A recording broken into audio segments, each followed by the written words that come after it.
नमस्कार मु लोकनाथ कुमार पुणी एक नुआ वीडियो को आपको स्वागत करुच्ची। ये हूँ कांडीबिंधा नाल बर्तमान काशपुर ब्लॉक मुंडर जाइथिबा ए कांडीबिंधा नाल बर्तमान बहुत सुंदर वर्षा दिन देखा जाउची। चारिकानी एपटे हूँ गदगदा फार्म रही बहुत बड़ फार्म था किंतु एबे गछ पत्र काटी दे पूरा सफा कर देइचंती। आउ देखुचंती चारिकानी पूरा गछ अच्छी बड़ बड़ गछ थिला किंतु नाही वर्तमान सान सान गछ अच्छी। आउ बहुत सुंदर वर्तमान मु आपन जा देखुची बहुत सुंदर जगह एडा। आउ चारिकानी खाली सबुज ग्रीनरी हेकि अच्छी। वर्तमान छोटिया डैम थिला डैम रे मध्ये पानी आसुला वर्तमान सुखी जाइछि वर्तमान डैम पानी। आ वर्तमान बहुत सुंदर चारिकानी धान बिल अच्छी देखिया पई बहुत सुंदर जगह रही वर्तमान। आउ एपट मध्य देखंतु बहुत सुंदर नाल पानी बोया होची कांडीबिंधा नदीर नाल भाई सॉरी क्षमा करेंगे नदी नुहे नाल ये आ तलू को नदी अच्छी। आउ वर्तमान मु बुलिया पाइली बहुत सुंदर जगह पाखर। आउ देखंतु चारिकानी एमिति दृश्य अच्छी बहुत सुंदर देखा जाउची देखिया पई। वर्तमान देखंतु केते सुंदर जगह एटा। वर्तमान मु मोर आसली कम टिके बुलिया पई ए जगह देखिया पई आसली। वर्तमान चलंतु जीवा हाउ बाहर जाउची रास्ता को।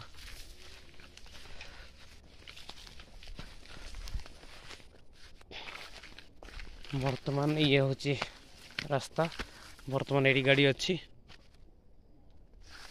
वर्तमान बहुत सुंदर जगह एपटे पछपटे काशीपुर एपटे थामल रामपुर कलाहांडी भरपटना कलमपुर धर्मगढ़ रास्ता ए मोर पछकानी देखुचंती।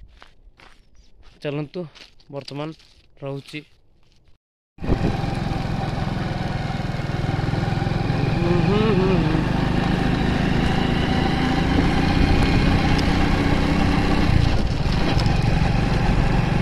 वर्तमान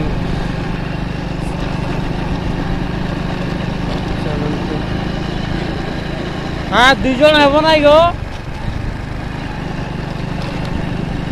वर्तमान लिफ्ट मागुले मागिना मैंने वर्तमान गाड़ी रे जगह हम ना कि मना कर आसपुर कहते दुई जन बाइक रे गोटे हाथ चल ना गाड़ी।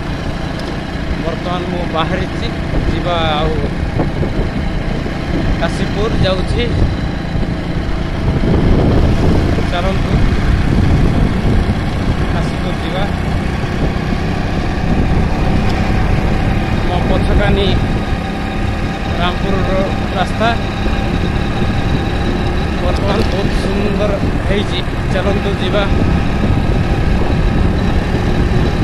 दिल्ली दिल से बहुत सुंदर ठंडा पाग शीत दिन देखो बहुत सुंदर रास्ता टाइम देखो बहुत सुंदर लगुच। वर्तमान चलतु वर्तमान काशीपुर पाखापाखि पहुँची गली। वर्तमान चलतु वर्तमान रोची।